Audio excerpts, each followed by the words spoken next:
नमस्कार दोस्तों, जागो दुनिया चैनल पर आप सभी लोगों का बहुत बहुत स्वागत है। और जो लोग भी इस चैनल पर नए हैं वे जाकर चैनल को सब्सक्राइब कर देंगे। तो आज हम आप लोग के लिए करेंट का सेट 5 लाए हैं और करेंट का सेट 1 से लेकर सेट 4 तक हम करवा दिए हैं। इसलिए जो लोग भी नहीं देखे हैं वे जाकर चैनल के प्लेलिस्ट में जाइएगा और आपको एक दरोगा का प्लेलिस्ट मिलेगा और उसमें आपको सारा जो है वीडियो आपको मिल जाएगा। ठीक है।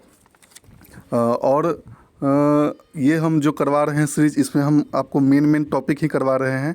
ठीक है, ताकि आप लोग को कम से कम 20 नंबर जो है वो कोइन हीरो के करंट अफेयर्स में। ठीक है, इसलिए लगातार इसको सुनते रहिएगा और ऐसे टाइम पर सुनना है जब आप फ्री टाइम हो, जब आपका सेल्फ स्टडी जो कर रहे हैं, जो अपना टाइम रूटीन जो फॉलो कर रहे हैं वो ख़त्म हो चुका हो, और उसी टाइम पर आपको जो ये सुनना है। ठीक है, और इसको लगातार जारी रखना है। अगर एक दिन भी मिस कर देते हैं तो आपको समझिए कि फिर आपको ज़्यादा करना पड़ेगा और अब उतना टाइम है नहीं, एग्ज़ाम अब नज़दीक है।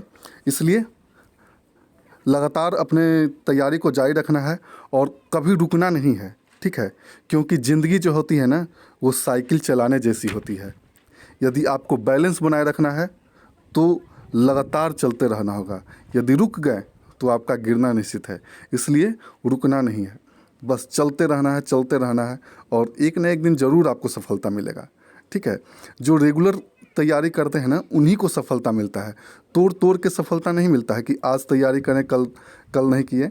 इसलिए कम ही पढ़िए लेकिन रेगुलर पढ़िए तो ज़रूर सफलता मिलेगा। तो आइए अब हम स्टार्ट करते हैं। तो देख रहे हैं कि पहला जो है ये पुरुष T20 विश्व कप 2022। तो पुरुष T20 विश्व कप 2022 कहाँ होना है? तो ये ऑस्ट्रेलिया में होना है। ठीक है, कहाँ होना है? ये ऑस्ट्रेलिया में होना है। क्या? पुरुष T20 विश्व कप 2022। क्या? पुरुष T20 विश्व कप 2022 कहाँ होगा? तो ये ऑस्ट्रेलिया में होगा। और महिला T20 विश्व कप 2023 कब होगा? कहाँ होगा? तो ये दक्षिण अफ्रीका में होगा। महिला T20 विश्व कप 2023 कहाँ होगा? तो ये दक्षिण अफ्रीका में होगा। ठीक है, देख रहे हैं कि 2022 के एक साल बाद मतलब कि महिला का भी होता है। तो पुरुष T20 विश्व कप पहले होगा 2022 में होगा और महिला T20 विश्व कप 2023 में होगा।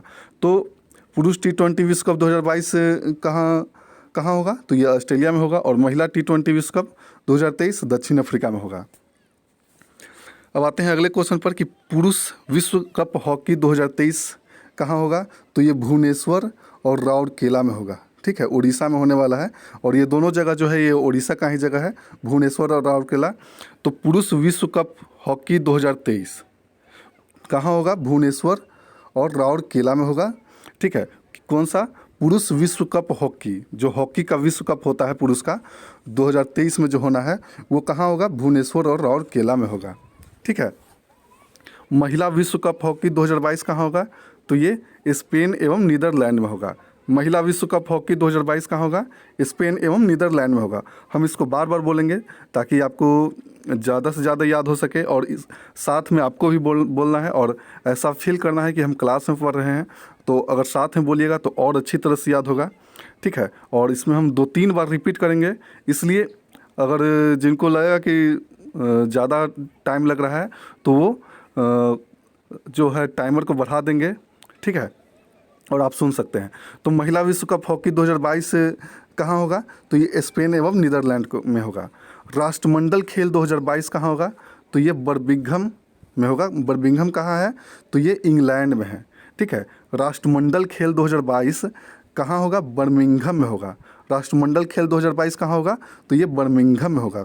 बर्मिंघम कहाँ है? तो ये इंग्लैंड है। ठीक है, एशियाई खेल 2022 कहाँ होगा? तो एशियाई खेल 2022 जो है ये हांगजू में होगा। एशियाई खेल 2022 कहाँ होगा? तो ये हांगजू में होगा। और हांगजू कहाँ है? तो ये चीन में है। तो एशियाई खेल 2022 कहाँ होगा? ये हांगजू में होगा। ठीक है, और तो आइए एक बार इसको रिवीजन कर लेते हैं। तो पुरुष T20 विश्व कप 2022, आप भी लोग साथ में बोलिएगा। पुरुष T20 विश्व कप 2022 ऑस्ट्रेलिया होगा। महिला T20 विश्व कप 2023 दक्षिण अफ्रीका होगा। पुरुष विश्व कप हॉकी 2023 तो भुवनेश्वर और राउरकेला में होगा। महिला विश्व कप हॉकी 2022 स्पेन एवं नीदरलैंड में होगा। राष्ट्रमंडल खेल 2022 तो बर्मिंघम में होगा। एशियाई खेल 2022 तो हांगजू में होगा जो कि चीन में है। ठीक है, अब आते हैं अगले पर। तो देख रहे हैं कि हल्का हल्का हम सारा टॉपिक से लिए हैं। ऐसा नहीं कि एक ही टॉपिक में लगे हुए हैं और दिन काट रहे हैं। हम सारा टॉपिक से लिए हैं कि जल्दी से जल्दी याद हो जाए। और एक बार अगर पढ़ लिए होंगे और उसके बाद अगर नहीं भी पढ़े होंगे, अगर सुनते रहेंगे सिर्फ, तो आपको ज़रूर है कि आपको कम समय में बहुत अच्छी तैयारी हो जाएगी करंट अफेयर्स की। ठीक है, अब आते हैं अगले पर कि लवलीना बोरगोहेन। तो ये जो लवलीना बोरगोहेन है ये किससे संबंधित है? तो ये मुक्केबाजी से संबंधित है। तो लवलीना बोरगोहेन का संबंध किससे है? तो ये मुक्केबाजी से है। लवलीना बोरगोहेन का संबंध किससे है? तो ये मुक्केबाजी से है। मरियप्पन थंगवेलु, मरियप्पन थंगवेलु का संबंध किससे है? तो ये पैरा एथलेटिक्स है और ये ऊंची कूद से संबंधित है। क्या है? मरियप्पन थंगवेलु का संबंध किससे है? तो ये ऊंची कूद से संबंधित है। ठीक है, और ये जो लवलीना बोरगोहेन जो है ये इस बार के टोक्यो ओलंपिक में ये कांस्य पदक विजेता भी है। ठीक है, ये लवलीना और बोरगोहेन कौन सा पदक जीती हैं? तो ये कांस्य पदक जीती हैं। कौन? लवलीना बोरगोहेन, जिनका संबंध किससे है? तो ये मुक्केबाजी से है। ठीक है, मरियप्पन थंगवेलु, तो मरियप्पन थंगवेलु का संबंध किससे है?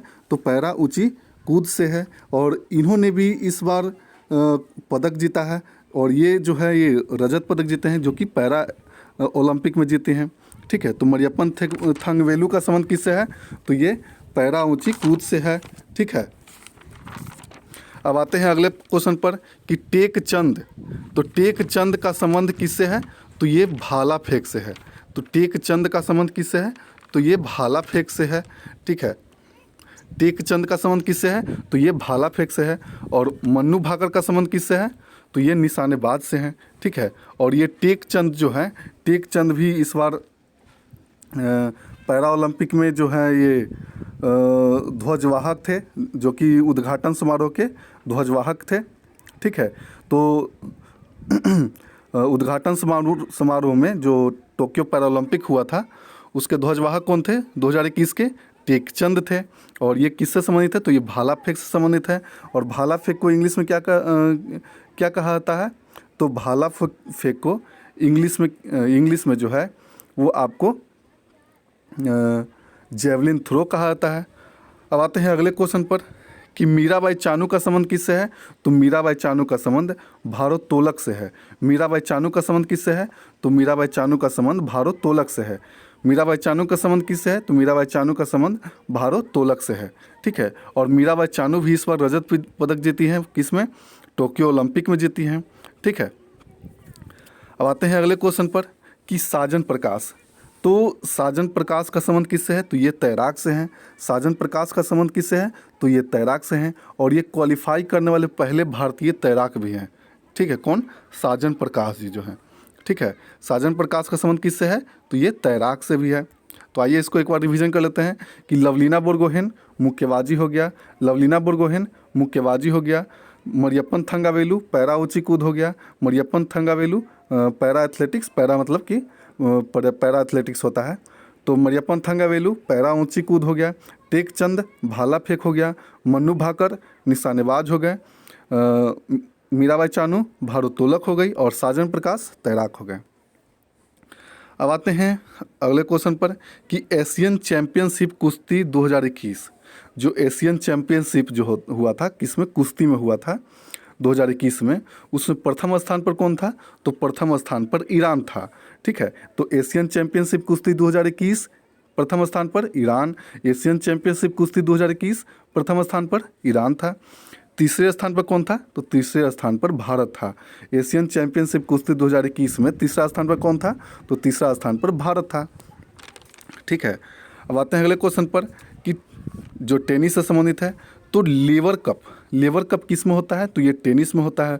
ठीक है, तो लेवर कप 2021 का विजेता कौन था? तो टीम यूरोप था। कौन था? टीम यूरोप था। ठीक है, लेवर कप 2021 का विजेता कौन था? तो टीम यूरोप था। लेवर कप 2021 का विजेता कौन था? तो टीम यूरोप था। और उप विजेता कौन था? तो टीम वर्ल्ड था। ठीक है, मतलब कि पूरे वर्ल्ड से टीम था और ये टीम यूरोप का था। ठीक है, तो लेवर कप 2021 का विजेता कौन था? तो टीम यूरोप बना था और उप विजेता टीम वर्ल्ड बना था। ठीक है, ये और लेवर कप किससे संबंधित है? तो ये टेनिस से संबंधित है। अब आते हैं अगले क्वेश्चन पर कि विश्व एथलेटिक्स अंडर 20 चैंपियनशिप, विश्व एथलेटिक्स अंडर 20 चैंपियनशिप का आयोजन स्थल कहाँ हुआ था? तो ये नैरोबी में हुआ था। ठीक है, तो विश्व एथलेटिक्स अंडर 20 चैंपियनशिप का आयोजन कहाँ हुआ था? तो ये नैरोबी में हुआ था। नैरोबी किसकी राजधानी है? तो ये केन्या की राजधानी है। ठीक है। विश्व एथलेटिक्स अंडर 20 चैंपियनशिप का आयोजन स्थल कहाँ हुआ था? तो ये नैरोबी में हुआ था। इसमें रजत पदक कौन जीती थी? तो ये शैली सिंह जीती थी, जो कि भारत से संबंधित है।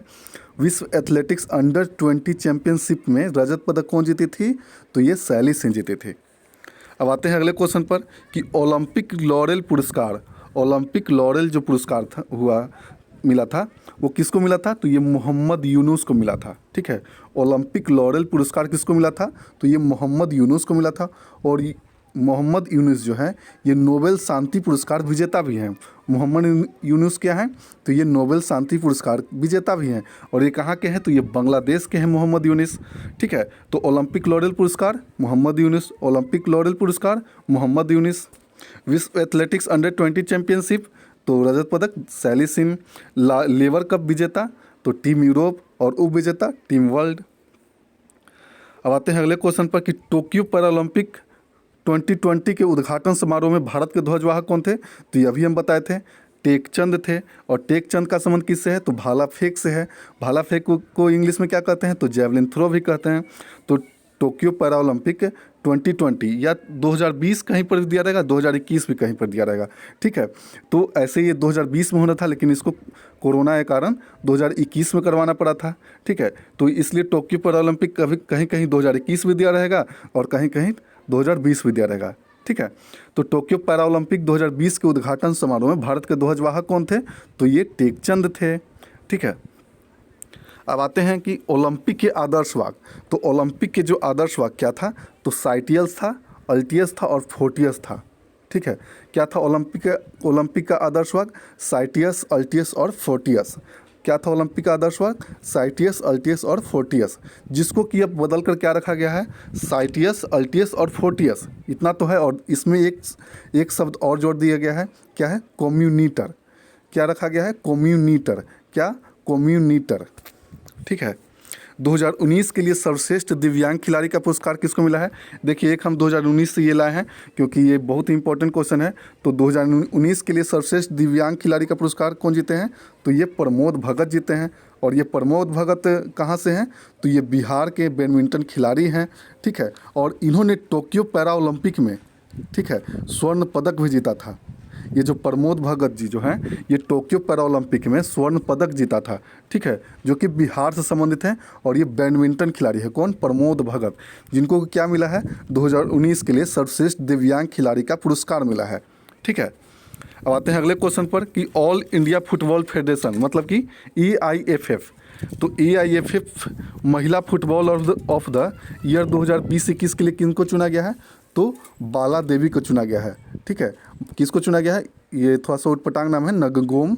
तो आप इतना याद रखिए कि बाला देवी को चुना गया है। तो ऑल इंडिया फुटबॉल फेडरेशन महिला फुटबॉलर ऑफ द ईयर 2020-21 का कौन चुनी गई है? तो बाला देवी को चुनी गई है। और बाला देवी कहाँ से संबंधित है? तो ये मणिपुर से संबंधित है। ठीक है। अब आते हैं अगले क्वेश्चन पर कि ऑल इंडिया फुटबॉल फेडरेशन पुरुष फुटबॉलर ऑफ द ईयर 2020-21 के लिए कौन चुने गए हैं?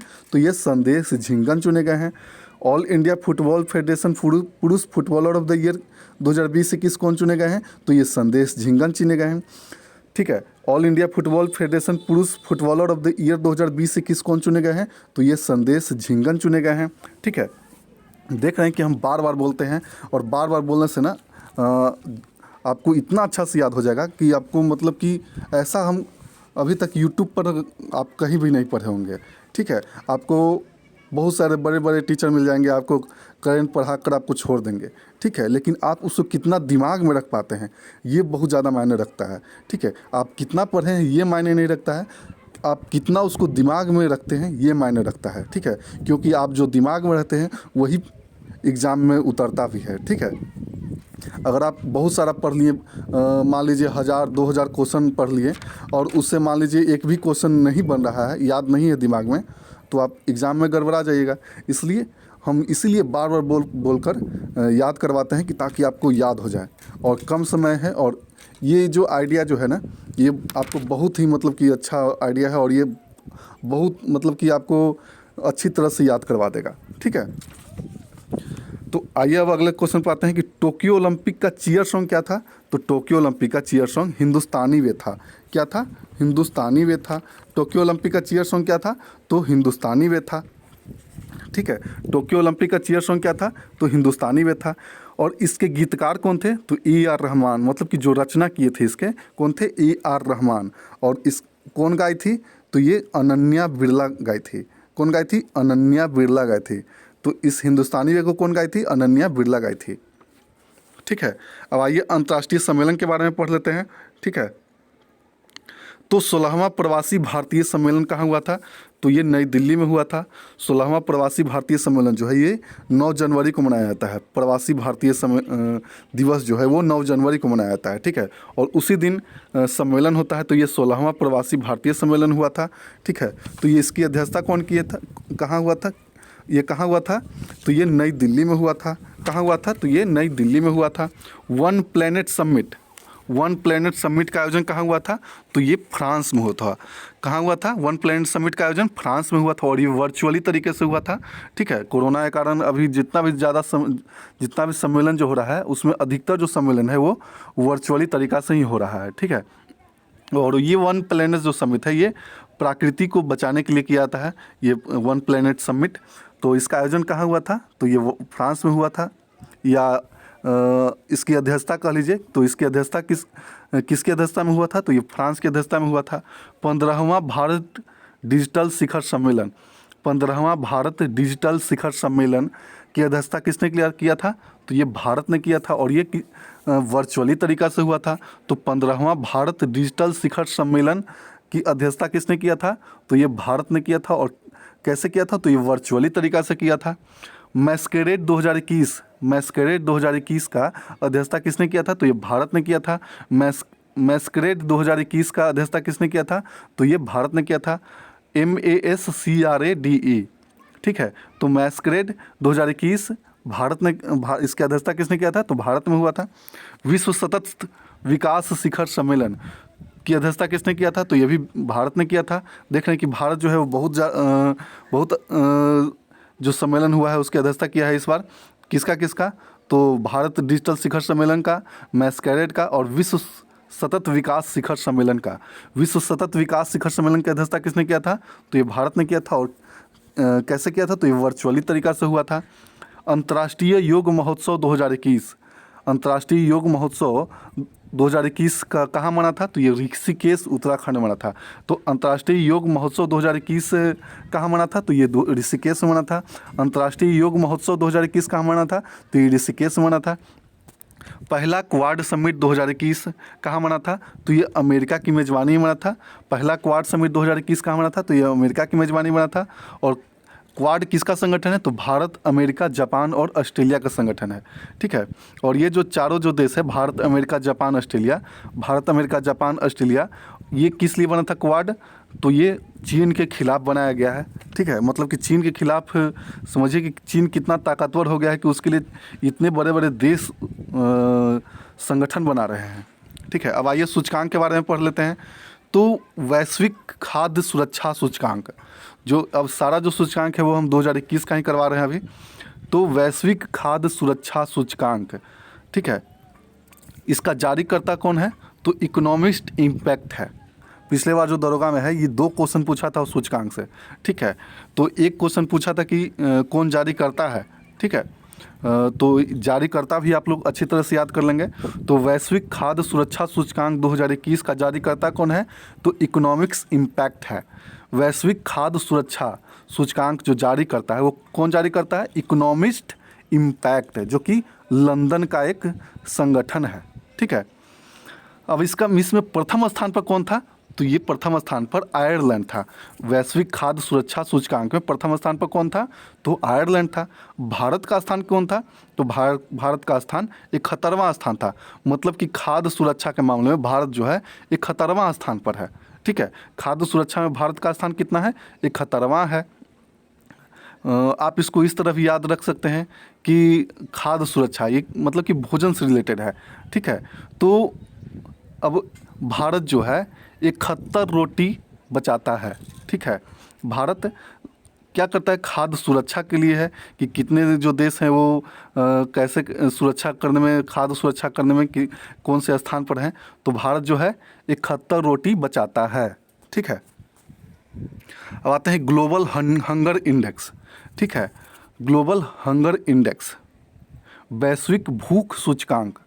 ठीक है, तो इसका जारीकर्ता कौन है, तो वेल्युंगर हिल्फ। जारीकर्ता कौन है, वेल्युंगर हिल्फ, जो कि जर्मनी की संस्था है। तो ग्लोबल हंगर इंडेक्स 2021 का जारीकर्ता कौन है, वेल्युंगर हिल्फ। ठीक है, इसमें प्रथम स्थान पर कौन है, तो बेलारूस है। प्रथम स्थान पर कौन है, तो बेलारूस है। मतलब कि बेलारूस जो है उसमें भूखे लोग जो हैं वहाँ पर नहीं के बराबर रहते हैं। ठीक है, मतलब कि कहा जाता है कि 20 करोड़ जो जनसंख्या है वो एक टाइम भोजन नहीं कर पाती है, समझिए, भूखा रहती है। तो इसी से समझ सकते हैं। और भारत का स्थान 101वां स्थान है। देख रहे हैं कि 2020 में 94वें स्थान पर था, लेकिन और इसका हालत जो है बिगड़ गया है। मतलब कि 101वां स्थान पर चला गया है ग्लोबल हंगर इंडेक्स में। मतलब कि भूखे लोगों की जनसंख्या जो है वो और बढ़ी है भारत में। ठीक है, अब मोदी जी कहते हैं कि हम बहुत काम करवाते हैं। अब समझ लिए कि 100 पार आंकड़ा कर गया ग्लोबल हंगर इंडेक्स में। अब ये आंकड़ा जो है ये कोई भारत की संस्था नहीं बनाती है। अगर भारत की संस्था बनाती तो उसमें भी सरकार जो है फेरबदल कर देती। ठीक है, मैनेज कर देती संस्था को। लेकिन ये विदेश की संस्था बनाती है और वो सही बनाती है। तो देख रहे हैं कि भारत को उजागर किया है कि भारत का जो है 101वां स्थान है। 2020 में 94वें स्थान पर था, लेकिन 7 अंक और लुढ़क गई। ठीक है, मतलब कि और बदतर स्थिति में चला गया है भारत। ठीक है, तो प्रथम स्थान पर बेलारूस है और भारत का स्थान 101वां है। किसमें, ग्लोबल हंगर इंडेक्स 2021 में। आते हैं हेनले पासपोर्ट इंडेक्स। तो हेनले पासपोर्ट इंडेक्स को जारी करता कौन है, तो हेनले एंड पार्टनर्स है। हेनले पासपोर्ट इंडेक्स का जारी करता कौन है, तो हेनले एंड पार्टनर्स है। हेनले पासपोर्ट इंडेक्स का जारी करता कौन है, तो हेनले एंड पार्टनर्स है। अब इसमें प्रथम स्थान पर कौन है, तो प्रथम स्थान पर जापान और सिंगापुर है। ठीक है, प्रथम स्थान पर कौन है, तो जापान और सिंगापुर है। भारत का कितना स्थान है, तो 90वां स्थान है। भारत का कितना स्थान है, तो 90वां स्थान है। 2020 में कितना स्थान था, तो ये 84वां स्थान था। ठीक है, 2020 में कितना स्थान था, तो 84वां स्थान था। ठीक है, मतलब कि जो जापान में जो है वो ज़्यादा लोग घूमने जा रहे हैं। ठीक है, और भारत देख रहे हैं कि 84 स्थान से 90 स्थान पर चला गया, इसमें भी खराब स्थिति में चला गया। तो आप समझ सकते हैं कि अभी मोदी सरकार कैसा काम करवा रही है। ठीक है, ये मतलब कि ये हम आंकड़ा के द्वारा कर रहे हैं, हम किसी सरकार का पक्ष या विपक्ष नहीं कर रहे हैं। जो आंकड़ा दिया हुआ है उसके अनुसार हम बोल रहे हैं। ठीक है, तो हेनले पासपोर्ट इंडेक्स में 2021 में जारी प्रथम स्थान पर कौन है, तो सिंगापुर है और जापान है। ठीक है, तो अब आगे आते हैं कि वैश्विक नवाचार सूचकांक 2021। वैश्विक नवाचार सूचकांक 2021 का एक मिनट, वैश्विक नवाचार सूचकांक 2021 का जारीकर्ता कौन है, तो बौद्धिक संपदा संगठन है। वैश्विक नवाचार सूचकांक 2021 कौन जारी करती है, तो बौद्धिक संपदा संगठन है। कौन जारी करती है, बौद्धिक संपदा संगठन। वैश्विक नवाचार सूचकांक कौन जारी करती है, तो बौद्धिक संपदा संगठन। इसमें प्रथम स्थान पर कौन है, तो स्विट्जरलैंड है। प्रथम स्थान पर कौन है, तो स्विट्जरलैंड है। और भारत का स्थान कितना है, तो ये 46वां स्थान पर है। भारत का स्थान 46वां स्थान पर है। ठीक है, अब आते हैं कि देख रहे हैं कि वैश्विक खाद्य सुरक्षा में 71वां स्थान है भारत का। ग्लोबल हंगर इंडेक्स में 101वां स्थान है। हेनले पासपोर्ट इंडेक्स में 90वां स्थान है। वैश्विक नवाचार सूचकांक में 46वां स्थान है। ठीक है, अब आते हैं अगले क्वेश्चन पर कि सतत विकास लक्ष्य सूचकांक। जो सतत विकास लक्ष्य सूचकांक है उसमें उसका जारी कौन करता है, तो सतत विकास समाधान नेटवर्क जारी करता है। कौन जारी करता है, तो सतत विकास समाधान नेटवर्क जारी करता है। ठीक है, इसमें प्रथम स्थान पर कौन है, तो ये स्वीडन है। सतत विकास लक्ष्य सूचकांक में प्रथम स्थान पर कौन है, तो स्वीडन है। भारत का कौन सा स्थान है, तो 120वां स्थान है। ठीक है, इसमें भी भारत मतलब कि विकास के मामले में भी भारत जो है पिछड़ा हुआ है, 120वां स्थान पर है। अब 2020 में इसमें भी 117वां स्थान था, लेकिन इसमें 3 अंक फिर से लुढ़क गए। तो क्या विकास कर रही है पता नहीं चल रहा है मोदी सरकार फिर, और ढिंढोरा पीट रही है कि बहुत विकास कर रहे हैं, बहुत विकास कर रहे हैं। आप लोग यहीं पर सामने आप लोग आंकड़ा देख रहे हैं, ठीक है, फिर भी पता नहीं चलता है क्या विकास करती है। अब आते हैं सैन्य अभ्यास 2021, ठीक है। तो सी कैट अभ्यास, तो सी कैट देख रहे हैं कि इसमें सी लगा हुआ है, तो ये समुद्र से जुड़ा हुआ है, तो ये मतलब कि नौसेना का अभ्यास होगा। तो सी कैट अभ्यास जो है वो 2021 का किसके किसके बीच हुआ था, तो भारत और अमेरिका के बीच हुआ था। सी कैट अभ्यास 2021 भारत अमेरिका के बीच हुआ था। जायद तलवार 2021 भारत और यूएई के बीच हुआ था। जायद तलवार 2021 भारत और यूएई के बीच हुआ था। कोकन अभ्यास भारत और ब्रिटेन के बीच हुआ था। कोकन अभ्यास भारत और ब्रिटेन के बीच हुआ था। कोकन अभ्यास भारत और ब्रिटेन के बीच हुआ था, ठीक है। कोकन अभ्यास भारत और ब्रिटेन के बीच हुआ था, जो कि नौसेना का अभ्यास है, ठीक है। इंद्र अभ्यास भारत और रूस के बीच, इंद्र अभ्यास भारत और रूस के बीच, जो कि थल सेना का अभ्यास है। इंद्र अभ्यास भारत और रूस के बीच, जो कि थल सेना का अभ्यास है। अब आते हैं ऐप और पोर्टल के बारे में, ठीक है। और ये जो ऐप और पोर्टल है, इसमें हम बताएंगे कि कौन सा ऐप और कौन सा पोर्टल जो है वो कौन जारी किया है, ठीक है। तो आप लोग ये है दोस्त फॉर लाइफ ऐप, दोस्त फॉर लाइफ ऐप है, वो किसने जारी किया है, तो ये सीबीएसई ने जारी किया है। किसने जारी किया है, सीबीएसई ने जारी किया है। किसने जारी किया है, सीबीएसई ने जारी किया है, ठीक है। अब ये क्यों जारी किया है, ताकि छात्र और अब तथा अभिभावक को विशेष मनोवैज्ञानिक परामर्श प्रदान करने के लिए जारी किया है, ठीक है, ताकि उन लोगों को साइकोलॉजिकल रूप से साइकोलॉजिकली उनको परामर्श मिल सके, ठीक है। दोस्त फॉर लाइफ ऐप सीबीएसई ने जारी किया है, किस लिए छात्र और अभिभावकों के लिए। मोम्मा मार्केट ऐप किसने जारी किया है, तो ये मणिपुर ने जारी किया है। मोम्मा मार्केट ऐप किसने जारी किया है, तो मणिपुर सरकार ने जारी किया है। और ये किस लिए जारी किया है, कि ताज़ी सब्जियों का होम डिलीवरी करने के लिए, ठीक है। ताज़ी सब्जियां जो हैं वो होम डिलीवरी हो सके लोगों के पास, ठीक है। इससे क्या होगा कि किसानों के जो आय है वो बढ़ेगा, ठीक है। अब आते हैं अगले क्वेश्चन पर कि कोव एड पोर्टल किसने जारी किया है, तो नीति आयोग ने जारी किया है। कोव एड पोर्टल किसने जारी किया है, तो नीति आयोग ने जारी किया है, ठीक है। और ये किस लिए जारी किया है, कि घरेलू और अंतर्राष्ट्रीय एजेंसियों को प्रस्तावित योगदान को पंजीकृत करने हेतु, ठीक है। किस लिए, घरेलू और अंतर्राष्ट्रीय एजेंसियों को प्रस्तावित योगदान को पंजीकृत करने हेतु, ठीक है। जो घरेलू है या अंतर्राष्ट्रीय जो एजेंसियां हैं, अगर कुछ योगदान देना चाहती हैं तो उनके पंजीकरण करने के लिए, ठीक है।